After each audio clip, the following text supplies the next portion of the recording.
Good morning friends, to the point में आप सभी का स्वागत है।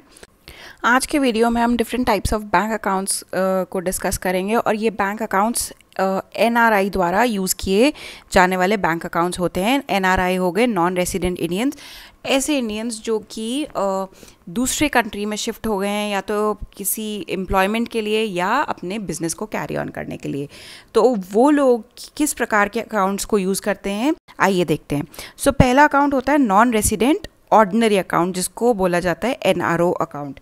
Non resident ordinary account is an account open by non resident Indian to manage his income earned in India like pension, rent, dividend. For an example, मान लीजिए mister x हैं जो कि शुरू से इंडिया में रहते थे अपनी फैमिली के साथ। कुछ टाइम बाद वो अपनी फैमिली के साथ इंडिया से शिफ्ट होके लंदन चले गए और वहाँ पे अपना जॉब करने लगे। तो जो उन्होंने इंडिया में घर था वो रेंट पे दे दिया।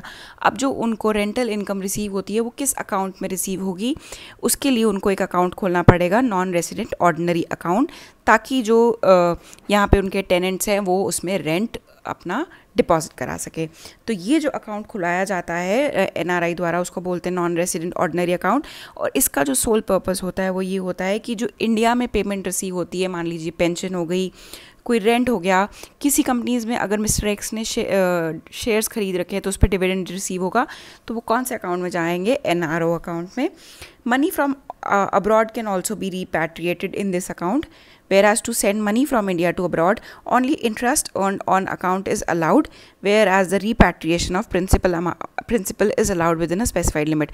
मान लीजिए मिस्टर एक्स को कुछ पैसे अपने किसी रिश्तेदार को इंडिया में भेजने, तो मिस्टर एक्स इस अकाउंट को यूज़ करते हुए वो पैसे अपने रिलेटिव को भेज सकते हैं। मिस्टर एक्स वहाँ से इसमें पैसे डालेंगे फॉरेन करेंसी में, और जो उनके रिलेटिव हैं वो यहाँ से कलेक्ट कर सकते हैं। बट जो सोल पर्पस होता है इस अकाउंट का वो ये होता है कि इंडिया में अगर किसी को पेमेंट रिसीव करनी है तो वो एनआरओ अकाउंट में रिसीव करेंगे। इसमें ये भी फैसिलिटी होती है कि अगर जो एनआरआई है उनको कुछ मनी रिपैट्रिएट मतलब वापस इंडिया भेजना है वो कर सकते हैं। इंडिया से वहाँ पैसे ले जाने के लिए कुछ लिमिटेशंस हैं। मान लीजिए मिस्टर एक्स ने 10,000 रुपये इसमें डिपॉजिट करा रखे हैं, तो इस पे जो ब्याज आएगा ना, गवर्नमेंट जो बैंक देगी इसके ऊपर, जो जिसको कहते हैं इंटरेस्ट, वो इंटरेस्ट तो पूरा का पूरा बाहर ले जा सकती है, मतलब इंडिया से बाहर लंदन ले जा सकती है। लेकिन जो ये प्रिंसिपल अमाउंट है इसको ले जाने के लिए कुछ रिस्ट्रिक्शन है, कुछ लिमिट सेट करी गई है आरबीआई द्वारा।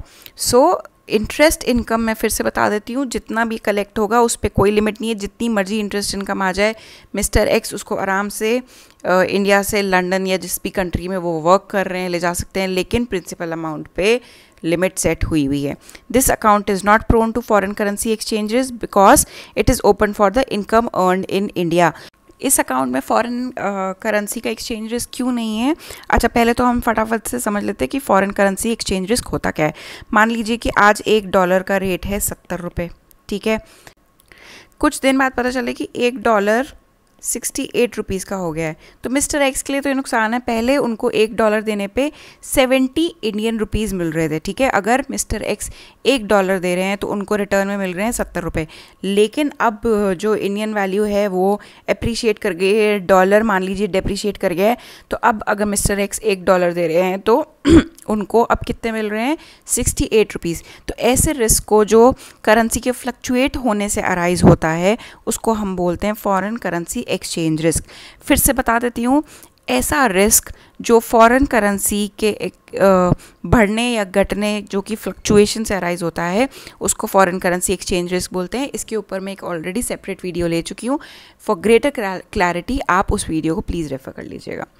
तो इस अकाउंट में ऐसा कोई भी रिस्क अराइज नहीं होता है। क्यों नहीं होता है? क्यों? इसमें तो जितनी भी इनकम होती है वो इंडियन रुपीज़ में ही डिपॉजिट होती है। क्यों? क्योंकि इस अकाउंट का सोल पर्पज़ ही ये था कि जितनी भी इनकम अर्न इंडिया में हुई है उसको कलेक्ट करने के लिए अगर कोई अकाउंट है तो एनआरओ अकाउंट है, तो सारी पेमेंट इंडियन रुपीज़ में होगी, तो foreign currency exchange risk arise होने का तो कोई सवाल ही पैदा नहीं होता। चलते हैं नेक्स्ट हमारे अकाउंट पे, जिसको बोलते हैं नॉन रेसिडेंट एक्सटर्नल अकाउंट, जिसको बोलते हैं NRE account. It is an account open by non resident Indian to transfer foreign earnings in India. अब अगर मिस्टर एक्स हैं जो कि लंदन शिफ्ट हो चुके हैं, उनके कुछ वृद्ध माता पिता है जो यहाँ पे रह रहे हैं और उनको अगर यहाँ पे पैसे वापस भेजने हैं उनकी हेल्प के लिए, तो वो किस अकाउंट के थ्रू भेजेंगे? एनआरई अकाउंट के through. For example, if Mr. X is working abroad and has dependent parents in India, he can open an account to easily repatriate his funds back to India. The interest income earned on this account is tax free.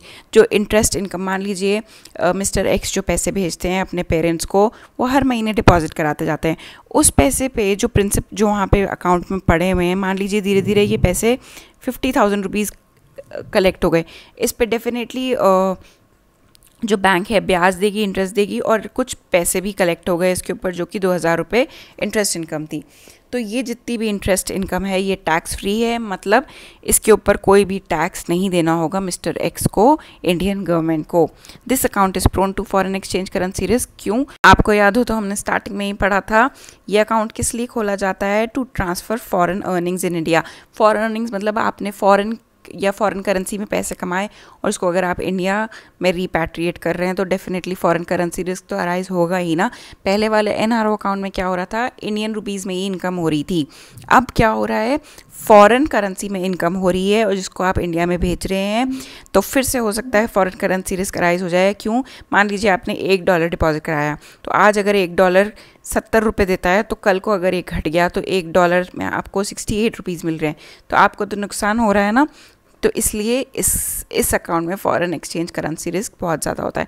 जो हमने ये दोनों accounts पढ़े, NRO and NRE account, ये savings account होते हैं। मतलब इसमें आप जब चाहे पैसे डिपॉजिट करा सकते हैं और अपनी मर्जी से निकाल सकते हैं, कोई लॉक इन पीरियड नहीं होता।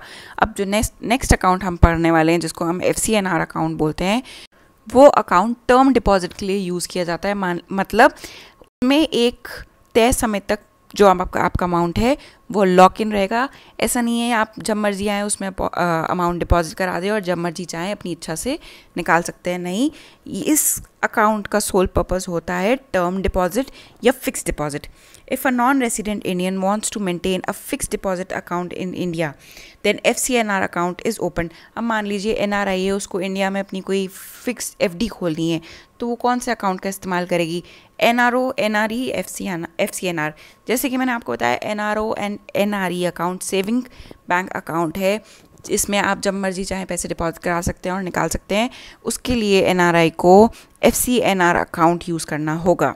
In this, the money is deposited in foreign currency and interest is also earned in the same currency.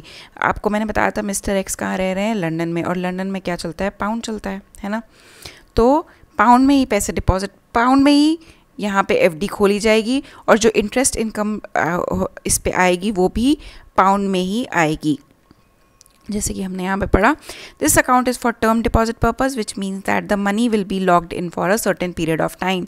ये इसका की पॉइंट है, आपको याद रखना है, कंफ्यूज बिल्कुल भी नहीं होना है। And pre mature withdrawal is not allowed. क्यों? क्योंकि पीरियड जो अमाउंट है वो एक सर्टेन पीरियड के लिए लॉक्ड है। तो डेफिनेटली बहुत ही जाहिर सी बात है, मैं आपको पहले भी पढ़ा चुकी हूँ, बैंक अकाउंट्स में जहाँ पे टर्म डिपॉजिट होती है उसका प्री मैच्योर विड्रॉल अलाउड नहीं होता।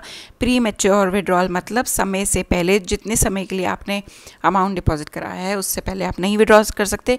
अगर आप उसको पहले विड्रॉ कर लेते हैं समय से, तो आपको कुछ ना कुछ पेनल्टी बैंक को देनी पड़ेगी। The interest earn on this account is tax free, that is not taxable in India, and the principal and the interest earned is fully repatriable. अगर आपको NRO अकाउंट जो हमने सबसे फर्स्ट में पढ़ा था याद हो, तो उसमें जितना इंटरेस्ट इनकम है वो फुली रीपैट्रिएबल होता था। प्रिंसिपल अमाउंट पे रिस्ट्रिक्शन थी रीपैट्रिएट करने पे। FCNR अकाउंट में ये बहुत मेजर एक एडवांटेज है कि ना तो इस पे जो आप इंटरेस्ट इनकम अर्न करते हो उस पर टैक्स लगता है, साथ ही साथ जो प्रिंसिपल और इंटरेस्ट अर्न करते हो उसको आप फुली रिपैट्रिएट कर सकते हो। मतलब आप पूरा का पूरा अमाउंट फिर से ट्रांसफ़र कर सकते हो।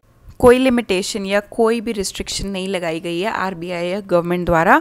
आप जितना आपने अमाउंट डिपॉजिट कराया था उस पे जो आपको इंटरेस्ट इनकम आई है फिक्स डिपॉजिट पे, उसको फिर से आप अपनी कंट्री जहाँ आप रिसाइड कर रहे हैं, अब इस प्रेजेंट केस में जो मिस्टर एक्स है वो लंदन में रह रहे हैं, वो पूरा अमाउंट लंदन में ले जा सकते हैं वापस, कोई रिस्ट्रिक्शन लगाने या कोई भी पूछने नहीं आएगा। सो फ्रेंड्स, आज हमने 3 अकाउंट्स पढ़े हैं और ये तीनों ही NRIs जो होते हैं, नॉन रेसिडेंट इंडियंस, उनके लिए होते हैं। फर्स्ट था NRO अकाउंट, नेक्स्ट था NRE और लास्ट था FCNR। फर्स्ट 2 अकाउंट्स थे वो सेविंग बैंक अकाउंट्स थे और ये है FCNR जो है ये है टर्म डिपॉजिट के लिए। सो फ्रेंड्स, आज के लिए बस इतना ही। Stay fit, stay at home. Thank you so much for your patience listening.